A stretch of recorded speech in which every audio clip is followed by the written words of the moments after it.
it's Reagan and welcome back to another video. Today I'm going to be doing a video I've always wanted to make and for some reason just have not made, and that is a if you like this, then you'll like this popular YA fantasy edition, I suppose. Essentially what I'm going to be doing in this video is I selected some of, in my opinion, the most popular YA fantasy series off my shelf, and I'm going to be recommending, based on the likes of that series, another series to check out that I think you'll like based on the fact that you like the original one, if that makes sense. So without further ado, let's go ahead and dive right in. So the first book I'm going to be chatting about is Six of Crows, a very beloved and incredible duology on BookTube, and in my opinion, one of the reasons why this is so loved is the multi-perspective, heist-centered, fast-paced story. You have a lot of likable characters coming together from different backgrounds, working for one ultimate goal, kind of gray in morality because they are in fact stealing something, but ultimately they're coming together for the greater good, and you love their story along the way. So if you love Six of Crows, I think you will also love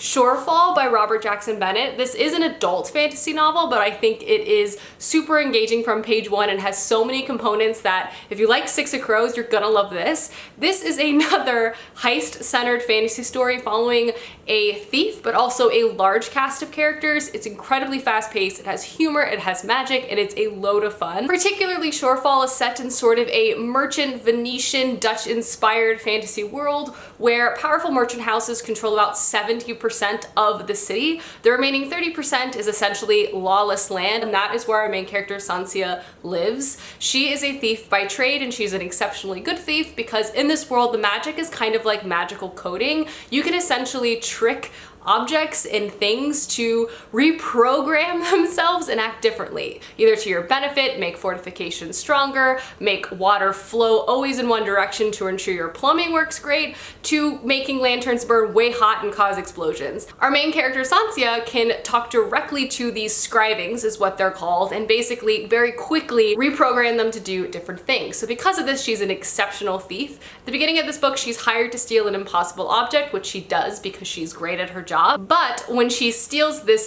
ancient artifact, she's kind of thrown in the middle of merchant house politics, and she decides, along with a ragtag group of individuals, to essentially take them down in a way. Again, this has a lot of humor, it's really fast-paced, a motley crew of individuals coming together. It's a great sapphic romance at its core, and it's just a fun time, and truly you'll love everyone. That gray morality, it has everything. So I truly feel if you love Six of Crows, there's no way you're not gonna love Shorefall as well. The next series I'm going to talk about is the Shadowhunters series. I have Lady Midnight here, but this is true for the entire series. The Shadowhunters series is obviously a lot of fun. We have lots of characters, multiple generations of characters. There's fighting, there's romance, and again, kind of spread through time, which makes it really, really fun. And honestly, there's a lot of books, which kind of roots you in a reality and a world for a long time, which can be really great. So if you love the Shadowhunters world, I would highly recommend checking out the Seven Realms and then ultimately the Shattered Realm series by Cinna Williams-Chima. If you like following a set of characters and then possibly their children, which is very common in the Shadowhunters world,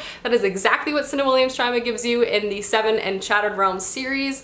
The Shadowhunter world is more urban fantasy, whereas this is high fantasy, but a lot of the tropes at play and a lot of the fun that exists in the Shadowhunters world is very much present within the Seven Realms series. For context, the Seven Realms series and ultimately the Shattered Realms series is a multi-POV fantasy world where you're following a lot of different characters from different walks of life and ultimately how they come together to save the day. This first book, we follow primarily Hans Alistair, who is a street lord, and he has a nickname, Cuffs Alistair, for having magical cuffs since he was a kid on his wrist. We also follow Reza Anna Maria, who is the heir to the throne within this kingdom, and essentially a magical plot is at play, and Reza Anna Maria's life is put into danger, and Hana's kind of pulled into the middle of court politics, which he was definitely not expecting. But there are a lot of other incredible characters within this series as well. This is multi-POV, which is definitely expanded in the second one, where you will be falling in love with so many characters. There's great romantic pairings, but there's also great action, great adventure, great character growth. The yearning that is present throughout all of these books, top notch,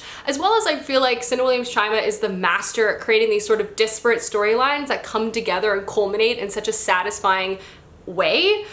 So yeah, if you love multi-POV fantasy with a lot of books to read, with a great cast of characters that you'll follow through time, definitely check out the Shattered Realms and the Seven Realms series by Cinna Williams-Chima. One of my all-time favorites growing up. I read these alongside the Shadowhunters when I was in high school, and it was a great time. I swear you will love. All right, next up I have a recommendation if you love An Ember in the Ashes. It's by far and away one of my favorite YA series right now. To me, its strength, it has a strong political backing, its Roman setting, as well as a really great dual POV. It propels the story forward in such an angsty, yearning, but complicated way. Two characters that are kind of brought together by fate. You root for them, but also understand why the world is constantly tearing them apart. Combining that, there's family ties, there's great magic, there's politics, everything you want. If you love this, I also truly feel like you will love A Song of Wraiths and Ruin by Roseanne A. Brown. This is another dual POV of kind of enemies to lovers, which always is a fantastic trope and very heavily used within this series as well, which makes it so addicting in my opinion. This is a story where we follow our main character Malik and Karina. Karina is the heir to the throne of a powerful city, but unfortunately at the beginning of this story, her mother was murdered before her eyes, and previously her father and her sister have also passed away. So she has to confront the reality of now needing to vie for the throne and secure her power, because obviously there are politicking individuals looking to kind of seize power in this sort of vacuum that is present. There's also Malik, who is traveling to the city that Karina rules in hopes of finding a new life with his siblings. However, upon entrance to the city, his younger sister is kidnapped, and he essentially has to make a bargain to save his sister's life. And that bargain is to kill the crown princess Karina. So obviously all these things come to a head. There's a magical competition at its heart, which is so good. And at the end of the day, there are two characters kind of forced together that in normal circumstances would like each other, but basically are destined to have to try to kill each other. It's angsty, there's amazing politics. It's super well constructed in the way that you will immediately fall in love with Malik and Karina from page one, which I feel like is key when you're reading a dual POV fantasy story. You gotta love your main perspectives, and Roseanne A. Brown does that immediately. You will love them, and it will just kill you, and it's a magical ride, and it's so entertaining. Next up, I have, if you like a darker shade of magic, you will also like City of Brass, or the Davabat trilogy by S.A. Chakraborty. A Darker Shade of Magic is another one of my all-time faves. It's a charming story of multiple magical Londons layered on top of each other and characters that can traverse between these worlds. There's adventure, there's magic, and there's ultimately characters that you fall in love with so hard. I clearly have a soft spot for character-driven fantasy, and while this definitely has politics and magic, these have great characters, and a lot of the stories I've recommended in this video do as well, which makes them a lot of fun. But anyway, so because of the magical nature of the cities and the traversing between these and characters kind of pulled between different worlds, I think City of Brass would be a perfect book to pick up. This follows a variety of different characters, but who is a thief in Cairo. In the first novel, she accidentally summons a warrior djinn. There, she's spirited away from this magical city of Davabad and kind of placed right in the middle of centuries, millennia long politics of individuals within the city who are essentially all vying for power, and there's all this sort of generational hatred. It is so good. This is an intensely intricate political fantasy. There are so many things at play within this novel that are explored through time, which I love so much. In fact, I do think this is a much more political fantasy than A Darker Shade of Magic, but where these two books definitely have things in common is magic, wonder, a character who is not necessarily from a magical place, kind of transported and having to confront and learn about magic, also sort of traversing between non-magical places and magical places and kind of what that means politically, which I think is definitely explored within this story as well. This also has an amazing romance. My favorite thing about this series is the multi-POV perspective and the exploration of having different characters we're reading from different places within this world, and kind of understanding the pain and the suffering of all of these different people, and ultimately just rooting for everyone to come together to save their city, but understanding that it's a long and complicated road and following these characters as they kind of traverse that. It is so good. The third book recently came out, and it's by far and away one of my favorite fantasy trilogies of all time, and I truly think if you love this, you're gonna love this, because they're both epic and they're both worth reading. So there you go. Next up, I have a recommendation for if you love the Throne of Glass series by Sarah J. Maas. This is obviously a very beloved series. I'm a big Sarah J. Maas fan. I think her books are super fun, very addicting. That to me is because she really successfully deploys some really entertaining tropes. Within the Throne of Glass, I feel like you have secret magic at play, you have this sort of enemies to lovers, you have lots of different romances at play, you also have kind of a complicated character timeline that kind of evolves and changes as characters gain more information. You have this sort of troubled prince trope combining with the fact that he has a right-hand man that's also very troubled, but maybe more like very focused on honor.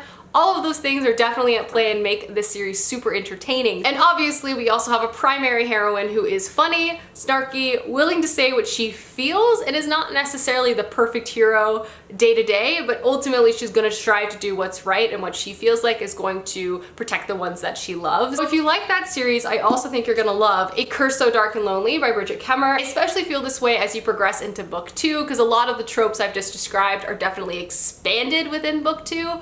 But this first one is super entertaining, and the fantasy world is definitely explored more in the second one. But this is essentially a Beauty and the Beast retelling. And essentially Harper, our main character, lives in our world, and she kind of has a rough go of it. Her and her brother are just trying to make ends meet to make sure they can provide for their mother, who is ill, and also make sure they have food on their table. Because of this, both of them are kind of wrapped up in sometimes unsavory jobs. And at the beginning of this book, she's actually accidentally swept away by the prince's right-hand man to this new magical world, because she is supposed to help break a curse. Beauty and the Beast component of this story. So you kind of have this girl from our world now interacting within a fantastical setting, which provides so much humor. Harper, our main character, is really headstrong, and it's hilarious to see her interact within this fantasy setting. It provides a lot of humor because she's obviously pulling from our references of a fantasy world to try to fit in and survive. She is determined to try to break this curse, but also find a way back home. And she's kind of plopped in the middle between these politics between Prince Ren and the surrounding village,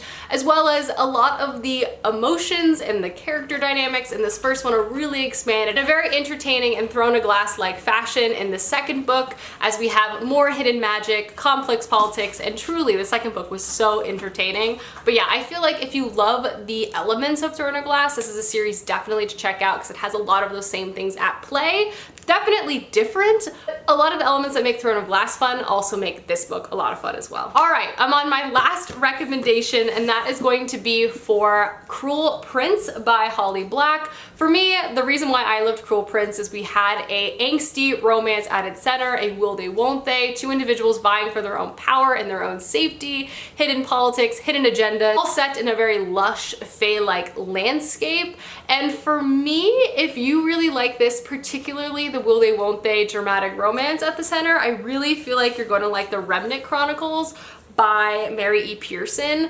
Particularly, this has a very dramatic romance at the center, all made incredibly complicated due to the political maneuverings of this fantasy world. Particularly this first one, we follow our main character as she has fled an arranged marriage and trying to settle in and kind of disguise herself amongst a neighboring village. And so we follow her perspective as she's just trying to escape, as well as two other perspectives: an assassin sent to kill her and a prince she was supposed to marry, and we don't know which are which, but we see both of them interacting with our main character throughout this book. And obviously the aftermath of all these interactions expands quite dramatically, and I actually think quite successfully, into the last two books within this trilogy. And I do feel like it's not just truly a romance, but has some great political moments as well. And our main character really grows into her own and into her own power and capabilities throughout this entire trilogy as well, which I definitely feel like mirrors what was happening a lot in The Cruel Prince, which I think was very satisfying and I think is present in this.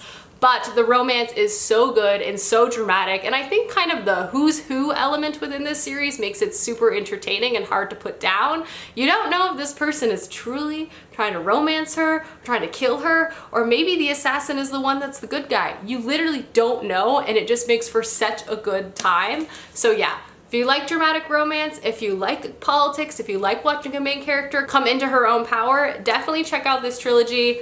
Because if you like this, I definitely think you're gonna like this. Alrighty guys, that is my if you like this, then read this recommendations video. I hope you enjoyed. Let me know down below some other books you would like to see me maybe provide recommendations for, as I would love to, you know, try it. Anyway, I hope you guys enjoyed this video, and I will see you soon with another one soon. Goodbye!